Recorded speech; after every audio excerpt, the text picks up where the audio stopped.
Hey guys, welcome back to Clownfish TV. This is Kneon. I'm not here with Geeky Sparkles. In this video, I'm going to talk about dirty video games because she's not here to stop me. We're going to talk about all this controversy around Steam and itch banning video games because of payment processor Visa and Mastercard. I think Mastercard is the one being blamed for it the most, and PayPal. And we're going to talk a little bit about this because it feels like gamers are finally united against something, right? It feels like they're finally all in agreement, or most of them are in agreement, that it's not the payment processor's place to determine what games you can and can't play. It would be up to the platform and whether or not they want to, you know, sell you those games, host those games. And look, I mean, before I get into it any further, I'm going to be clear. Some of the games that got banned, I would never play them in a million years, right? I would never make a game like that. I would never play it, right? It's not my thing. But that being said, it is up to the platform, and it is a slippery slope. And I know a lot of, you know, we've got people on both sides of this that are like, you know, you should be allowed to play whatever game you want to play. And then you've got other people that are like, well, these games actually are immoral and they shouldn't be made available. The problem I see, again, from my admittedly libertarian stance, is if you start picking and choosing which games are available to people to play, eventually they're going to move the goalpost, and they're already moving the goalpost. Now they're trying to tell you can't play certain horror games, even though they didn't cross any. I mean, they might be gross, but they weren't really crossing any ethical lines. Just these game hosting services are flipping the hell out because they're having their payments, you know, the payment processor threaten them. And this is what happened with Patreon too. There were a lot of people who had art that was banned on Patreon that really wasn't. I mean, it might not be my thing, but it wasn't like, you know, it wasn't like illegal, right? It wasn't like we're drawing like actual children doing illegal things or anything like that. It was like, oh yeah, this is like a furry fox lady and, you know, whatever. But they're going through people's private drives, and I don't agree with that. Again, two things can be true at once. Today is the two things can be true at once day. I actually just posted something over on X talking about, you know, the Fantastic Four is massively underperforming. I like the movie quite a bit. An adult can realize and acknowledge that you may like a thing quite a bit, but it still underperforms at the box office because the general public didn't like it. And that's okay. Transformers the movie is one of my favorite movies of all time. I could watch that movie on loop forever. And it was a massive box office failure. And it damaged the franchise because they killed off Optimus Prime. Spoiler, they killed off Optimus Prime and you know, killed off pretty much the entire cast of the first two seasons and introduced a bunch of new characters. But the movie works. The movie works. Season 3, on the other hand, is a piece of shit. But the movie works. So I can acknowledge that, right? And I can acknowledge here that these games might not be for me. They may be morally questionable, but it is up to the platform to decide what they host, and then it's up to the consumer to decide what they want to purchase, not the payment processor. And they are meddling, and you know, it's concerning because we saw this happen during COVID. You know, if you remember, the truckers at the border in Canada, the banks were threatening them, and we saw with Sargon. You know, that's what kicked off a whole lot of the drama on Patreon, that they decided they were going to start policing people's behavior outside of the platform, which I think is massive overreach. And I can acknowledge that these games are not for me, that I would never play these games. I don't sign off on these games. But at the same time, I know that the goalpost is going to be moved, right? So that's my logical take on this. Like, I can be like, yeah, I'm never going to play this stuff. I would never sign off on this stuff. If I had a platform, I don't think I would feel comfortable hosting it. That being said, this is not my platform. And, you know, if Steam is okay with it and Itch is okay with it, then Mastercard, and it's not breaking any laws, then Mastercard should stay the hell out of the way. Right? That is my libertarian-ish take on things. And again, if it offends you morally, you are within your rights you're within your rights to never purchase or play those games. I mean, technically, if you want to get technical, and you're talking to a guy who, and I'm not trying to single anybody, I won't be very clear. Like, I'm not trying to single anybody out because people have feelings about this, all over the place. But you're talking to a guy who almost went to seminary, and the reason I didn't was they told me I couldn't watch secular movies, any secular movie. I couldn't watch any non-Christian movie because it wasn't edifying. And I was like, hell no, I'm not going to live like that. I'm not going to have you tell me what to do. I can't even watch G-rated Disney movies because it offends you. I mean, and again, this comes down to, I guess, your personal tolerance or what you believe, your religious beliefs are. I mean, I'm not gonna have somebody who can't eat pork come over for a barbecue and say, here, all we got is pulled pork and you're gonna have to deal with it. And if you don't eat the pulled pork, it's gonna offend me. Yeah, no, you know what I'm saying? So, I agree that the payment processors need to get out of the way, and they are going to move the goalposts, because the next thing will be, I mean, if you're concerned about the religious aspect of it, or you're concerned about the moral aspect of it, they targeted right wingers for a while using the same tactic. And this is just another way to control the market and to control people's behavior. You cut off the banks, you cut off the money. And people get used to it. You get used to it after a while. You can turn the temperature up a little bit, right? You can't just drop somebody into a pot of boiling water, the frog in the pot, the whole thing, right? And that's what they're doing. They're getting you used to the idea that, well, the banks won't like that. And then eventually that goalpost is going to move. I guarantee it. Oh, you said something on social media that we didn't like, and it's already happening. I mean, it's happening with some of these crowdfunding platforms. Like, if they don't like you personally, for whatever reason, if they think you said something out of turn on some other platform, they will block you too. They won't let you crowdfund. And then sometimes they will blame the payment processor. Well, Stripe doesn't like you. It's like, okay. And sometimes the reasons are very nebulous. I mean, I've seen double standards. I'm like, wait, how come they're blocking this person for saying this, but this other person can say something very, very similar and they don't get in trouble? It's like, it's just personally, they just pick and choose who they don't like. And it's whoever complains the most. And I think in a lot of cases with, man, I'm really running long on this one. I think in a lot of cases, in situations like this, these payment processors, these corporations, these suits, they don't really look into the situation. To them, it all looks the same. Oh God, nerds and nerd shit, whatever. Yeah, just ban them. I mean, you're gonna have a harder time as like Brandon Sanderson. Like, I'm thinking Kickstarter, right? Like, Brandon Sanderson is not going to get banned from Kickstarter unless he does something very, very egregious, because he makes them too much money. If you're just some random person, they're gonna be like, yeah, okay, it's not worth a headache. Even if what they're accusing you of doing is not true, they're just gonna be like, yeah, but whatever. We're just gonna block you, ban you, so you're not worth the hassle. It's just the way it is. And it's the same, I think, with payment processors. I think they're just like, yeah, people are complaining about these nudie games. It all looks the same to us. Whether or not you're effing a person that claims to be 412, but she looks 12, or you're effing a fox lady, even though they're all cartoon characters anyway. It's like, what I'm saying? It's all the same to us. We don't care. We just don't want it. But they're trying to pass the buck now. They're trying to say it was the platforms that were panicking. I guess in the case of Itch, especially, they're just like pulling everything down. So we're going to talk about it. Before we get into it any further, God, I'm into it so far already. Please subscribe for more pop culture news, views, and rants. Check out news.clownshishtv.com. And also, we're going to bring the asshole orcs back. Actually, it's weird. As I was talking about Kickstarter, we're going to bring him to Kickstarter, because we actually did pretty okay on BackerKit for pins. I mean, people are like, yeah, pins are pins. But we're going to do around. They're actually off to the factory right now. Thankfully we got in, before the terror situation kicked off. And now going forward, we might have to source from a different location, like we're going to have to do with our books, which has actually pushed a lot of things behind, because we're going to be using US printers, going forward, just in case.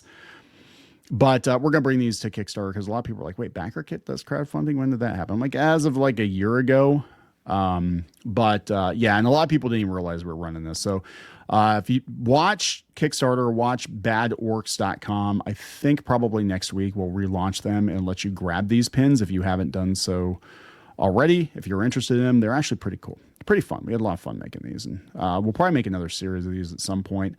Anyway, let's talk about this. So GOG is going to let you download adult games as kind of an FU, and you can do it for free as a kind of an FU to the payment processors.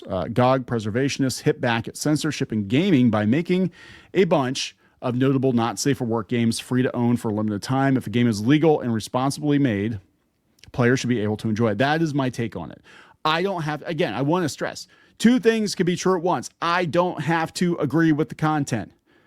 I can think it's absolutely effing disgusting.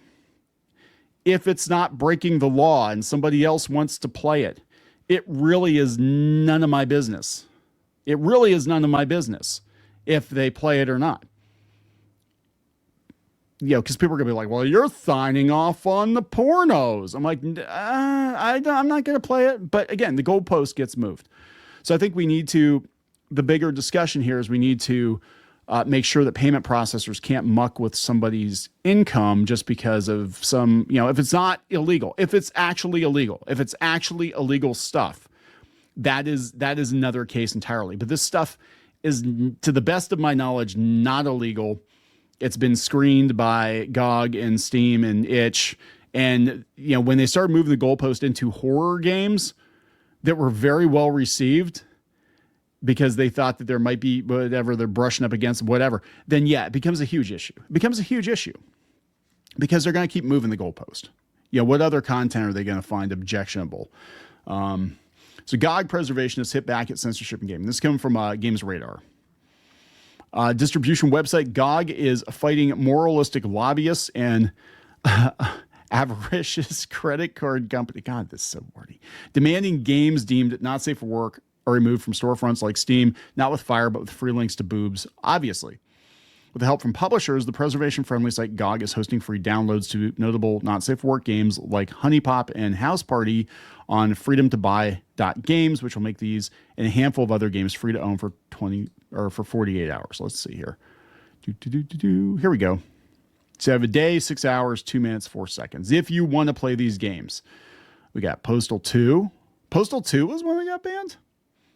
House Party, Honey Pop, Lust Theory, Sapphire Safari, Fetish Locator. Yeah, again, Helping the Hotties, Leap of Love, Lust Theory,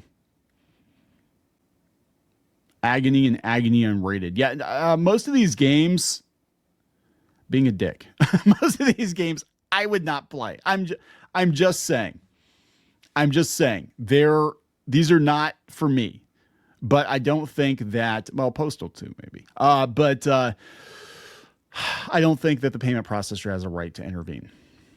Since some games vanish not because they broke the law, but because someone decided they shouldn't exist, GOG writes in a press release referencing the recent blast of naughty game delistings that have organizations like the International Game Developers Association seriously alarmed. Reports suggest these actions have been taken with little to no communication, have disproportionately harmed developers producing legal, consensual, and ethically developed content, including creators from marginalized communities. Yeah, some of the stuff they did ban, I was kind of like, wow, this wasn't like Your Underage Sister Simulator or something. You know what I'm saying? Like, it was kind of like a horror game that just mentions something offhandedly, and I'm like, that's weird. Now, GOG is lining itself with the idea, and with other developers increasingly worried about both their creative freedom and freedom of identity by launching freedom to buy games. Similarly, itch has decided to re-index free adult content after previously scrubbing it from its storefront. Well, that's how they do it. That's how you circumvent the payment processors. You just offer it for free. No payments. There you go. Okay, so you can donate. No payments. Okay. So today we're re-indexing free, not safe for work content. We're still in ongoing discussions with payment processors. This is a itch. And we'll be reintroducing paid content slowly to ensure we can confidently support the widest range of creators in long term. Okay. All right. For those of you who aren't aware, Stripe is one of the payment processors we've used since our early days. They provided the pay with card option on our checkout. We spoke with Stripe yesterday about their content policies. They confirmed that they will not be able to support adult content that fits the following definition: content designed for sexual gratification. But that's like all adult content. I'm just saying. I know that they're looking for another payment processor too.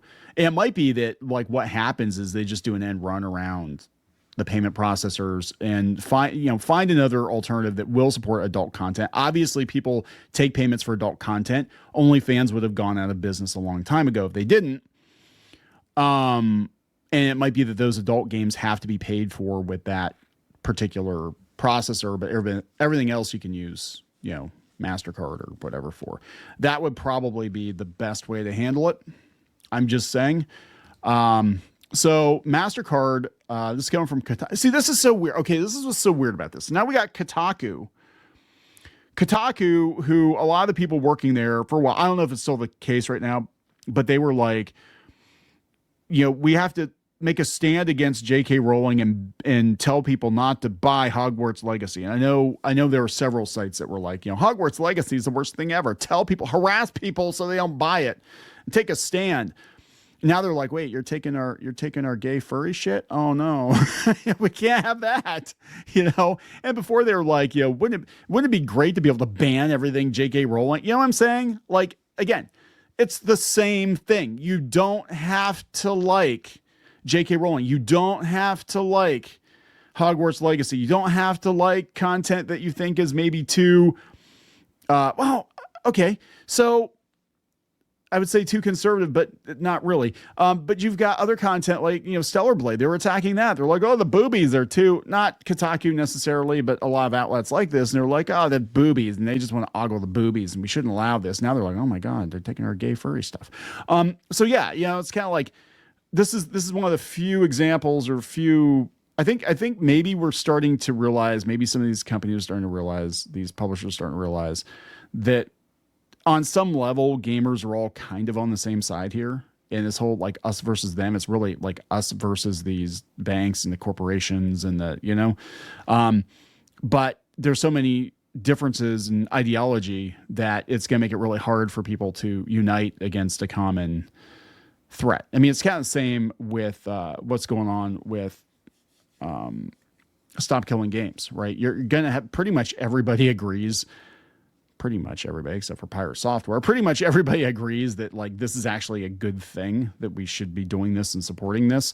But then you've got all these ideological differences that are going to get in the way. And it never used to matter until 2016. 2014 or whatever. And that's when everything started to become crazy political. I'm just saying. It's in some ways it's kind of interesting to see everybody hating on this idea, but then what'll happen is if this gets dealt with, then everybody will just go back to attacking each other over stupid shit. So anyway, I just had to say that. Kotaku, Mastercard has broken its silence after being thrust into the middle of a gaming culture war between anti-porn advocates and anti-censorship activists. And for a while, that was on the left. It used to be on the right, and it's on the left. And now we got some people on the right there again. It's really confusing. This is like horseshoe theory. We're watching horseshoe theory in real time. Well, Valve previously laid blame for a recent purge of adult sex games from Steam at the feet of payment processors and their related card networks and banks. Mastercard released a statement Friday denying any responsibility for a new wave of censorship that's recently led some gamers to flood payment company call centers with complaints. Mastercard has not evaluated any game or required restrictions of any activity on game creator sites and platforms, contrary to media reports and allegations, the company said on its website. Our payment network follows standards based on the rule of law. Put simply, we allow all lawful purchases on our network. At the same time, we require merchants to have appropriate controls to ensure MasterCard cards cannot be used for unlawful purchases, including illegal adult content. Well, that's the thing. A lot of games are getting caught up in this that aren't technically illegal. Somebody's going to make this game. God, don't make this game. But like I said, if there's, underage sister simulator, then yeah, Okay, that should not be, and Steam should be like, yeah, we're not allowing that shit on the platform. Mastercard and Visa have been on the receiving end of an anti-game censorship backlash after anti-porn group Collective Shout, who everybody hates now. But they were very typical of a lot of the far left activists we saw. We can't make girls too pretty. We can't do this. We can't do that. Yeah. Whatever. Everybody's kind of on the same side for this because they don't want their furry shit taken away. They claim victory in a writing campaign targeting payment company CEOs for allegedly profiting off of what the group called violent pornography. Again, if it was breaking the law, I don't think it would be on Steam. I don't think it would be on Itch. I don't think it would be on GOG. You might not like it. It might brush up against it, and it might be morally reprehensible. But if it's not actually breaking the law, Critics of the move recently told Kotaku they've been calling the companies multiple times over the last week to complain about Valve and indie game shop itch.io purging seemingly legal, not safe for work content from their platforms over fears of reportedly being dropped by Mastercard and others. To be clear, Mastercard doesn't say it has been involved at all, just that it's gone no further than enforcing its existing guidelines against unlawful purchases, including illegal adult content. But a renewed crackdown on those requirements, which can be vague in practice, has resulted in Valve and Itch delisting anywhere from hundreds to thousands of games they worry could get it in trouble with MasterCard. Yes, they're bringing it back. Here's the update. A statement to Kotaku, a spokesperson for Valve, said that while MasterCard did not communicate with it directly, concerns did come through payment processor and banking intermediaries. It said payment processors rejected Valve's current guidelines for monitoring illegal content on Steam, citing MasterCard's Rule 512.7. So it wasn't MasterCard. I'm guessing it was Stripe or PayPal. Yeah, that's what I'm thinking is going on. Stripe or PayPal. But you can get free dirty games, I guess, if you want them. There you go. GOG is standing up. God, maybe we'll, could we actually, because these websites are getting sold. Kotaku got sold, I guess. A lot of them are getting shut down. This holy crusade against Hogwarts Legacy, that actually backfired massively. Could we see gamers actually uniting despite their political differences? Could we see that actually happen? Could we see the fragmented gaming scene be glued back together? And then we just talk about games and not talk about the politics and shit like we used to. I don't know. I'm going to be honest, that would be kind of cool. I mean, there are people that I vehemently disagree with politically that I agree with when it comes to games or comics or pop culture. And it used to never matter. And I miss that. I miss going to a convention and striking up a conversation with another nerd and having that conversation just be about that thing or that show or that toy or that whatever it was, the game, whatever. And Trump never comes up. Trump is never mentioned. Republicans are never mentioned. Democrats are never mentioned because it would have been weird. I mean, just imagine 15 years ago, how incredibly out of place it would have been to bring up the president or politics, world politics, in a conversation about video games, right? It never really happened. Even talking about shows that were more progressive like Star Trek, it never really happened. We talked about the show. We talked about the history of the show, and you can talk about some analogies between real world events and the show or whatever, but we never spent any time really that I can recall talking about real world events and, oh my God, and Trump. And I remember the change very clearly. I remember being at a convention with somebody that we're still friends with, but we knew this person for years, and like it used to all be about, selling our books and do whatever. And then like the conversation was like, well, this is 2015 or so. Like, what do you think about Trump?